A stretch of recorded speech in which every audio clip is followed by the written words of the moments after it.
Shalom! Welcome again to our program, Insight to Live. Kumusta kaibigan? Ano ang nararanasan mo ngayon? Namumroblema ka pa rin ba sa buhay? Kabado ka? O iniisip mo ang isang bagay na hindi mo maintindihan sa buhay mo? At ang kahulihan nito ay ang tanong mo sa Panginoon ay bakit? Madalas ang tao, pagdating ng dapit hapon, ang tanong nila sa sarili nila, bakit? At madalas, ito ay itinatanong sa Panginoon, bakit? Bakit po? Minsan, ang mga tao, ilan sa atin ay sinisisi natin ang Panginoon. At ang paninisi natin ay may katanungan na, bakit? Bakit? Bakit ibinigay mo sa akin ang buhay na ganito? Bakit ako nagkakaganito? Bakit? Well, kaibigan, bago natin tanungin ang sarili natin, o bago natin tanungin ang Panginoon ng bakit, at bago natin sisihin ang Panginoon sa lahat ng bagay at sasabihin natin bakit, kailangan nating maunawaan sino ba ang sinisisi natin. Alam mo kaibigan, napakaraming Diyos. Kaya ang tanong ko, kilala mo ba ang Diyos na sinisisi mo? Tara, pag-usapan natin. Shalom. Isa sa mga nakaraan kong video ay diniscuss ko ang why people are blaming God. At doon, na-discuss ko pahapyaw itong ating pag-uusapan ngayong araw na ito. Ngayon po, may mga bagay-bagay na dapat nating maintindihan bago natin sisihin ang Panginoon sa ating sitwasyon. Ano-ano itong mga bagay na ito? Ito ay kung sino ba ang Diyos na sinisisi mo. Alam mo ba na kahit si Satan o si Satanas, Diyos din siya. Alam mo bakit? Kasi itinaas niya ang kanyang sarili at nagtawag ng mga anghel upang kanyang mga alipores. At ang tawag sa kanila ay mga demons. So, the devil and the demons. Ngayon, kung sino man ang susunod sa kagustuhan ni Satan, like mga evil works, evil minds, evil things, are under the darkness of life, under the leadership of Satan. Ngayon po, mag-analyze po tayo how you live a life. Paano mo ba ginagawa ang buhay mo? Did you try to seek Him first in your life rather than going to men? How do you define the Lord in your life if He is your real God? That you should not blame the Almighty One that works in your life. Kaibigan, in everything in life, there is always a reason and there is a purpose of everything. Let me share to you a word that is written in Ecclesiastes chapter 3. It said here in verse 1, to everything there is a season and a time to every purpose under heaven.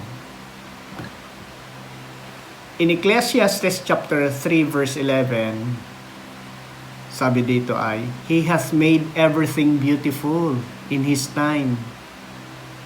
Also, He hath set the world in their heart, so that no man can find out the work that God maketh from the beginning to the end.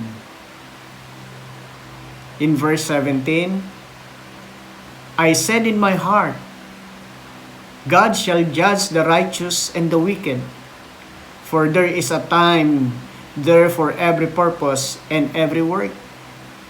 You see?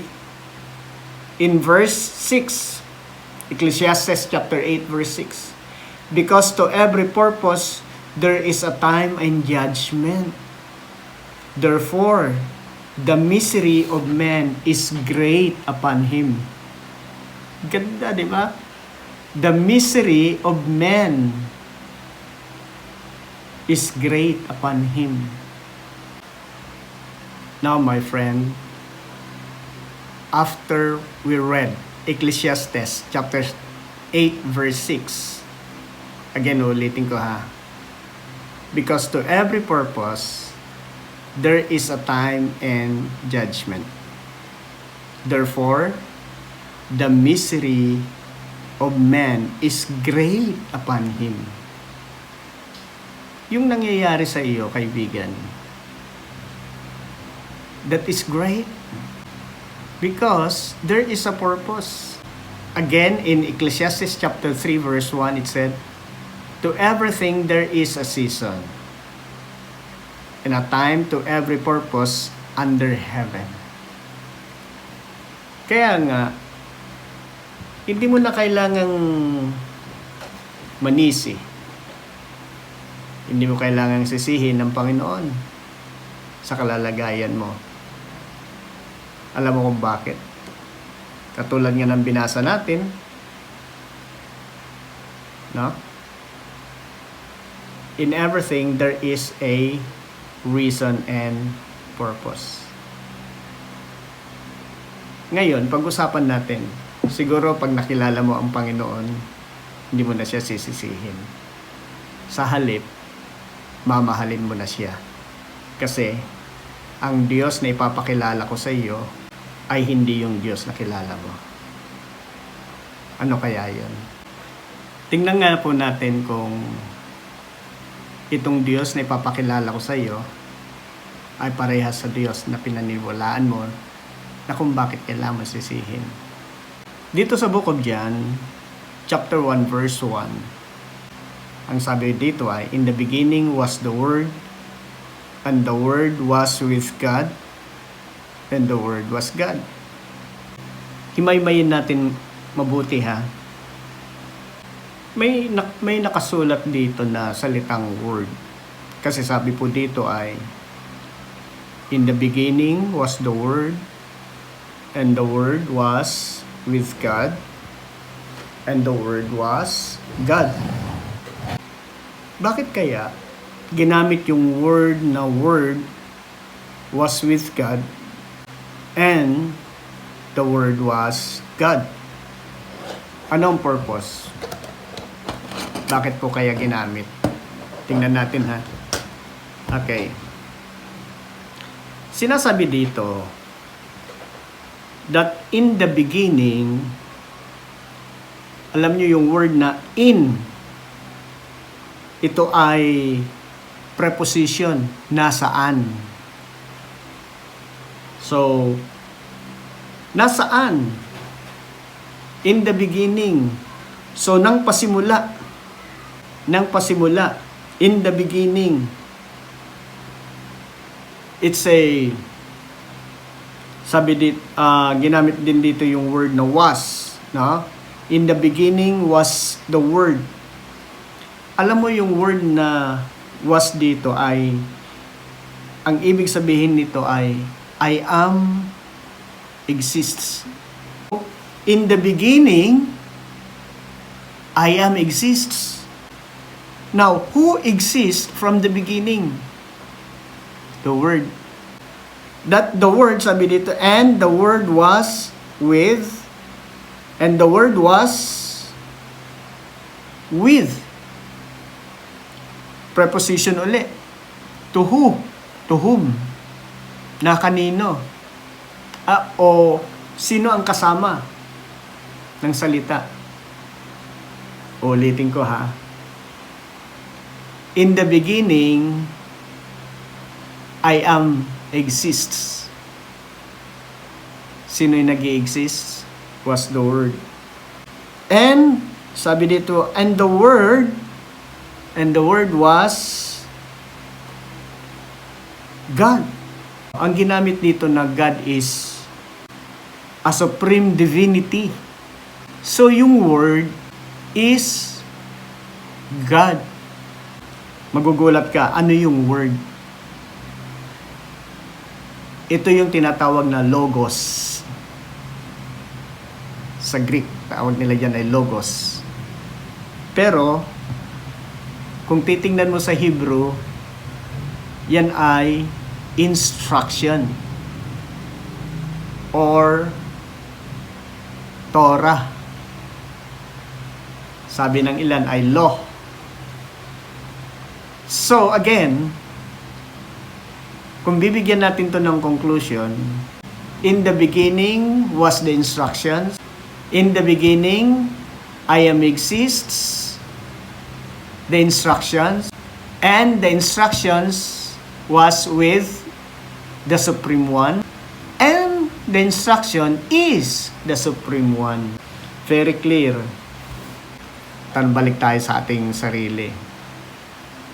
Ang ating pinag-uusapan ay sa tuwing meron tayong sigalot sa buhay, sa tuwing tayo ay nagkakaproblema, isinisisi natin sa Panginoon. Samantalang doon sa binasa natin kanina sa Ecclesiastes chapter 3, your situation has a purpose because it is a great, di ba?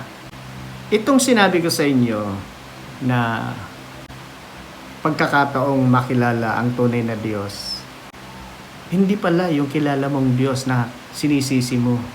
Oo, sisisihin mo nga siya kasi kasalanan niya. Makasalanan ang Diyos na kilala mo, kaya kailangan mo siyang sisihin. Pero dito, itong ipinapakilala ko sa iyo, kung naniniwala ka sa Kanya, you will follow instructions. Because instructions is our life. Hindi siya batas. Ang instruction, pwede mong sundin, pwedeng hindi. Nasa iyo yun. Pero, base doon sa binasa ko kanina, sa simula't simula pa, nandyan na yung instruction. At ang instruction ay kasama ng Panginoon. At ang instruction ay ang Panginoon. Tingnan natin mabuti ang ating sitwasyon ngayon. Why do you need to blame the Almighty? Why do you need to blame your God? Since we saw that in Ecclesiastes chapter 3, verse 2, there is a time to be born and a time to die, a time to plant, a time to pluck up that which is planted, a time to kill, a time to heal, a time to break down, and a time to build up, a time to weep, and a time to laugh, a time to mourn, and a time to dance, a time to cast away stones, and a time to gather stones together, a time to embrace, and a time to refrain from embracing, and a time to get, and a time to lose, a time to keep, and a time to cast away, a time to rend, a time to sue, a time to keep silence, and a time to speak, a time to love, and a time to hate, a time of war, and a time of peace. What profit hath he that worketh in that wherein he laboureth? Let me jump in Ecclesiastes chapter 3 verse 8. Because to every purpose, there is a time and judgment. Therefore, the misery of man is great upon him. Kaibigan, huwag kang mawalan ng pag-asa. Because your situation, your misery is great. Because there is a purpose. Dapat lang natin gawin is, we need to understand the purpose of everything in our life. Yung ilan, papakamatay. Yung ilan, nababaliw. Yung ilan, nawawala na ng pag-asa. Why don't you just sit down? Since the instructions is the Almighty, then why not follow the instructions? Because the instructions is your Almighty One. Siya ang iyong Diyos. Kung ano sasabihin niya, yun ang gawin mo. Maganda, kaibigan. Kapag ang salita ng Panginoon ang ipinamumuhay mo sa sarili mo, hindi ka mawawala. O kailan pa man, hindi mo nasisisihin ng Panginoon kasi you are under the instruction. Go back to the covenant of Abraham. That is better to your life. Kasi ngayon, kilala mo na, di ba? Kilala mo na kung sino ang Diyos. Mapalad ka dahil sa kalalagayan mong yan, dumating ang pagkakataong makilala mo siya. So muli, maraming salamat sa pakikinig, panonood ng aking video. Sana po ay nakatulong ang ating pinag-usapan ngayong araw na ito. Shalom.